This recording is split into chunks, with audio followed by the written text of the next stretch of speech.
सबके घर और लाइफस्टाइल दोनों ही अलग अलग होते हैं और सबके ना काम करने के तरीके भी फिर डिफरेंट हो जाते हैं। कुछ टिप्स मैं यूज़ करती हूँ जो कि मेरे काम को ना आसान कर देते हैं, जिससे कि मेरे काम जल्दी भी हो जाते हैं और बहुत ज़्यादा गंदगी भी यहाँ वहाँ नहीं फैलती है। तो यही सारे टिप्स आपके साथ शेयर करूँगी, इससे आपके काम भी आसान हो सकते हैं। अगर आपको अच्छे लगे तो ज़रूर फॉलो कीजिएगा। और यहाँ पे मैं उन कामों की बात कर रही हूँ जो मोस्टली हम लोग डेली ही करते हैं और कई सारी परेशानियाँ भी आती हैं इन सब काम को करने में। आई होप अगर आज का वीडियो आप देखेंगे और आपको ये टिप्स अच्छी लगेगी तो आपके शायद जो परेशानियाँ आ रही हैं ये सब काम करने में, डेली के जो हमारे काम रहते हैं वो कम से कम हो जाएंगे। हेलो गाइस, नमस्ते एंड वेलकम बैक। तो मैंने ये नोटिस किया है कि जब भी हम बाल बनाते हैं, चाहे हमारे बाल कितने भी हेल्दी हों, चाहे हम कितना भी केयर करते हों, लेकिन जब भी हम मॉर्निंग के टाइम या इवनिंग के टाइम कोम करते हैं तो कुछ ना कुछ बाल हमारे कोम में आते ही हैं। और इन बालों को ना नॉर्मली हमारे हाथ से ये गिर जाते हैं या फिर हम यहाँ वहाँ फेंक देते हैं और ये क्या होते हैं ना, फिर एक कॉर्नर में जाके जम जाते हैं, कई बार झाड़ू में भी नहीं आ पाते हैं। तो इनको रखने के लिए मैंने एक छोटा सा बॉक्स रखा है अपने वार्डरोब में, जहाँ पे मिरर है ना, बस उसके बिल्कुल पीछे एक मैंने छोटा सा बॉक्स रखा हुआ है और उस बॉक्स में मैं जितने भी बाल निकलते हैं थोड़े बहुत मैं उसमें डालते जाती हूँ। इससे ये होता है कि जो फ्लोर है ना वो ख़राब नहीं होता, गंदा नहीं होता है और ये बाल कहीं ना कहीं कॉर्नर में जाके छुप जाते हैं या फिर जैसे हमारे फर्नीचर्स होते हैं उसके नीचे जाके छुप जाते हैं। और जब तक हम डीप क्लीनिंग नहीं करते सारे फर्नीचर्स को हटा के, तब तक ये ना वहीं पड़े रहते हैं। तो इससे बेटर है कि आप या तो कोई छोटा सा डस्टबिन रख लीजिए। मेरे यहाँ पे ना देखिए डस्टबिन रखने की जगह नहीं है और देखिए बाल ऐसे कॉर्नर में पड़े मिलेंगे, कई बार ऐसा हो जाता है हम सबके साथ। तो यहाँ पे अगर मैं डस्टबिन रखती हूँ तो जो मेरे वार्डरोब मेरे जो ड्रॉर्स है ना वो ओपन होने में थोड़ा सा मुश्किल होता है। तो अगर आपके भी घर में डस्टबिन रखने की जगह नहीं है किसी भी रूम में और जहाँ आप बाल वाल बनाते हैं वहाँ पे बिल्कुल भी स्पेस नहीं है कि आप कोई डस्टबिन रख सकें, तो ऐसे ही छोटा सा बॉक्स रख लीजिए और उसमें डाल दीजिए जो भी आपके बाल निकलते हैं। कोम भी क्लीन रहेगा और आपका फ्लोर भी क्लीन रहेगा, बाल यहाँ वहाँ पड़े हुए भी नहीं मिलेंगे। मैं हमेशा ट्राई करती हूँ कि जो हमारे कर्टन रॉड्स होते हैं ना वो कम से कम विजिबल रहें, इसीलिए मैं 2-3 तरह के अलग अलग कर्टन्स लगाती हूँ। क्योंकि ना अगर आप 1 या 2 कर्टन लगाएंगे, स्पेशली जो रिंग वाले कर्टन्स होते हैं वो काफ़ी, उसका जो फ्रिल्स है ना वो काफ़ी कम आता है, तो इसीलिए एडिशनली मुझे कुछ कर्टन्स बीच में लगाने पड़ते हैं। इसके बाद भी ना जो रॉड के कॉर्नर है वहाँ से रॉड दिख रहा था, तो मैंने क्या किया कि इसको ना थोड़ा सा आप उठा लीजिए और जो आपका रिंग है ना एकदम कॉर्नर वाला रिंग, उसको थोड़ा और स्प्रेड कर दीजिए और फिर आप अपने रॉड को इन दोनों रिंग्स के बीच में अटका दीजिए। इससे ना आपका जो एक्स्ट्रा पोर्शन रॉड का दिखता है वो बिल्कुल भी नहीं दिखेगा, विजिबल नहीं होगा और कर्टन से छुप जाएगा।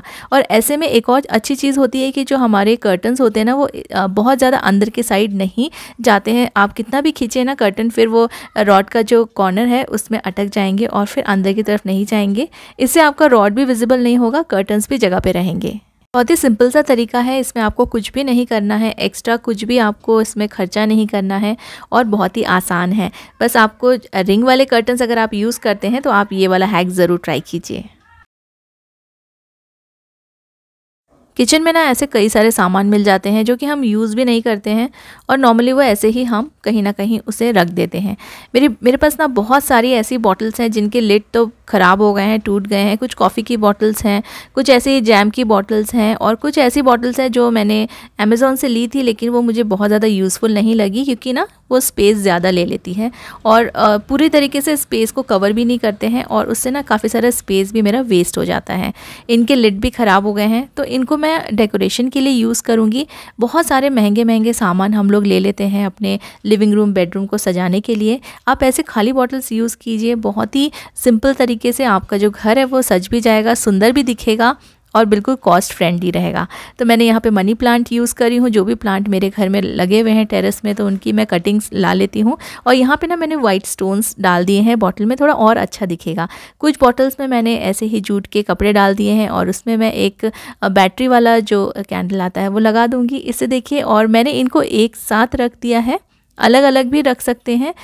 मेरा था कि एक ही ट्रे में सारे ये प्लांट अगर हम रखेंगे तो ये बहुत ज़्यादा सुंदर दिखते हैं। तो एक हाथ मैंने यहाँ पे डाइनिंग टेबल पे भी रख दिया है ये बॉटल और बहुत अच्छा तरीका है, सिंपल सा तरीका है, कॉस्ट फ्रेंडली है और आपका घर जो है ना वो बहुत सुंदर दिखेगा। किसी भी कॉर्नर में आप ये सारे प्लांट्स एक साथ रख दीजिए, आपका जो कॉर्नर है वो काफ़ी ब्यूटीफुल लगेगा।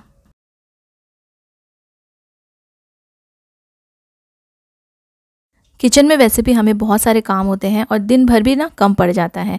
अगर हम हर चीज़ को ऐसे साफ़ करते बैठे रहें तो फिर पूरा दिन इसी में निकल जाएगा। नॉर्मली हम अपने जो मिक्सर ग्राइंडर होते हैं डेली ही ये सब यूज़ में आते हैं और बार बार ना ये गंदे हो जाते हैं, क्योंकि इनको देखिए ओपन में ही रखते हैं हम, मोस्टली इनको कहीं अंदर नहीं रखते हैं, तो ऊपर भी धूल इसमें लगती रहती है और ये गंदे होते रहते हैं।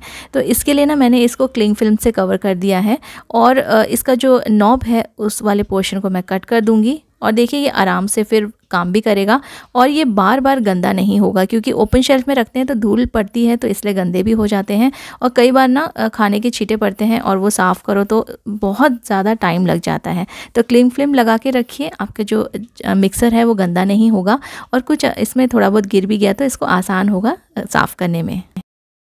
बहुत बार ऐसा होता है ना कि कोई चीज़ हमें बहुत अच्छी लगती है और ऐसा लगता है कि काफ़ी यूज़फुल है, लेकिन कम से कम ही यूज़ में आती है किचन में या घर में।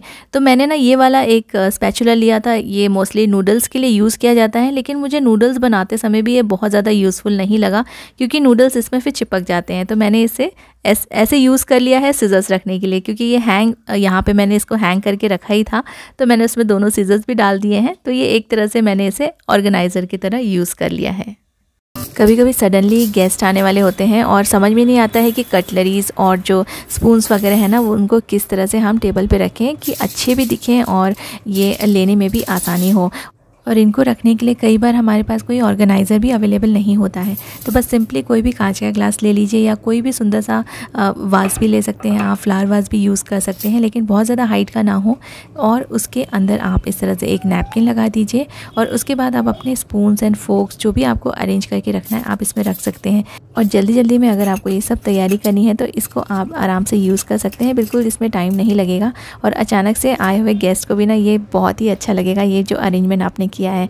बस इसको आप किसी भी ट्रे में रख दीजिए या फिर डाइनिंग टेबल पे रख दीजिए, बहुत ही सुंदर सा ये लुक देता है।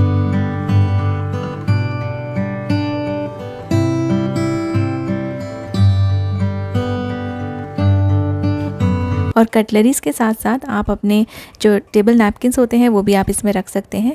आप अपने टॉवल्स भी रख सकते हैं, या तो आप पेपर नैपकिन्स रखना चाहें, पेपर नैपकिन्स यूज़ करते हैं तो उनको भी आप इस तरह से रोल करके रख दीजिए। तो ये जो ग्लासेस है ना ये बहुत ही काम आते हैं, आप कोई पुराना ग्लास भी यूज़ कर सकते हैं ये सारी चीज़ अरेंज करने के लिए। टिफ़िन में या हस्बैंड के टिफ़िन में आप रोटी वगैरह रैप करके देते हैं तो आप ऑडी यूनी रैप और ऑडी को बेक यूज़ कीजिए, काफ़ी अच्छा है, ये एनवायरनमेंट फ्रेंडली है। और अगर आप सिल्वर फॉइल यूज़ करते हैं तो उसके कंपैरिजन में तो ये काफ़ी अच्छा है हेल्थ वाइज। तो इसको ना आप कुकिंग के लिए, बेकिंग के लिए या फिर रीहीटिंग के लिए भी यूज़ कर सकते हैं और अपने पैन्स वगैरह में भी आप डायरेक्टली इसमें शैलो फ्राई कर सकते हैं, इससे आपके जो पैन्स है वो ख़राब नहीं होंगे। तो ऑडी यूनी रैप एंड ऑडी को बेक अमेज़ॉन और फ्लिपकार्ट ऑनलाइन अवेलेबल है और आपके नियर बाय स्टोर्स में भी आपको ये ईज़िली मिल जाएंगे। कभी काफ़ी हड़बड़ी होती है और फ्रिज से बटर निकालो तो वो ठीक से ना ब्रेड या फिर पराठे वगैरह में लगता नहीं है और इसमें ना काफ़ी टाइम भी हमारा चला जाता है। तो जब भी आप फ्रिज से बटर निकालें तो आप ना अपना जो पीलर है वो यूज़ कर सकते हैं, तो इससे ना पतली पतली सी स्लाइसेस बटर की निकल के आएगी और आप इसको फिर ब्रेड या फिर जहाँ भी आप जिस भी चीज़ के साथ खाना चाहते हैं, रोटी पराठे किसी के साथ भी आराम से उसमें स्प्रेड करके खा सकते हैं। और अगर आप पीलर यूज़ नहीं करना चाहते हैं तो और एक तरीका है, आप अपने जो स्ट्रेनर्स है ना, स्ट्रेनर्स को यूज़ कीजिए और इस तरह से जो एकदम से फ्रिज से निकला हुआ जो बटर है ना वो आराम से सॉफ्ट हो जाएगा और इसको आप जैसे ही स्ट्रेनर में निकालेंगे ना तो ये बहुत ही ज़्यादा सॉफ्ट हो जाएगा और फिर आप इसको अपने ब्रेड में स्प्रेड कर सकते हैं। बहुत ही सिंपल सी टिप है लेकिन बहुत ज़्यादा यूज़फुल है और डेली कई बार ऐसा होता ही है कि हम बटर को बाहर निकाल के रखना भूल जाते हैं और बिल्कुल जब खाने का समय आता है तब याद आता है और मॉर्निंग में कई बार ऐसी हड़बड़ी होती है। इसीलिए ना आप ये वाली टिप्स यूज़ कीजिए। अगर आप बटर बाहर नहीं रखते हैं, फ्रिज से निकालना भूल जाते हैं, तो आप इस तरह से अपने बटर को सॉफ्ट करके यूज़ कर सकते हैं।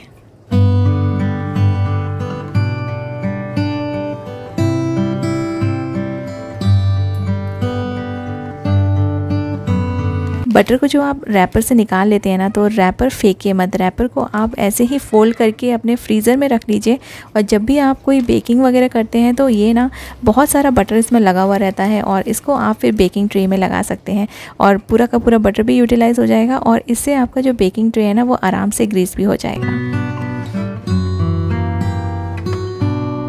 So that is all for today's video. अगर आपको ये सारे टिप्स एंड हैक्स पसंद आए तो मुझे कमेंट करके ज़रूर बताइएगा, और आप अपने भी जो भी आइडियाज़ हैं वो मेरे साथ शेयर कर सकते हैं, और आपका नाम लेके मैं वो सभी जो हैक्स और टिप्स आप शेयर करेंगे ना, मैं अपने वीडियोस में ज़रूर दिखाऊंगी। Thank you so much for watching.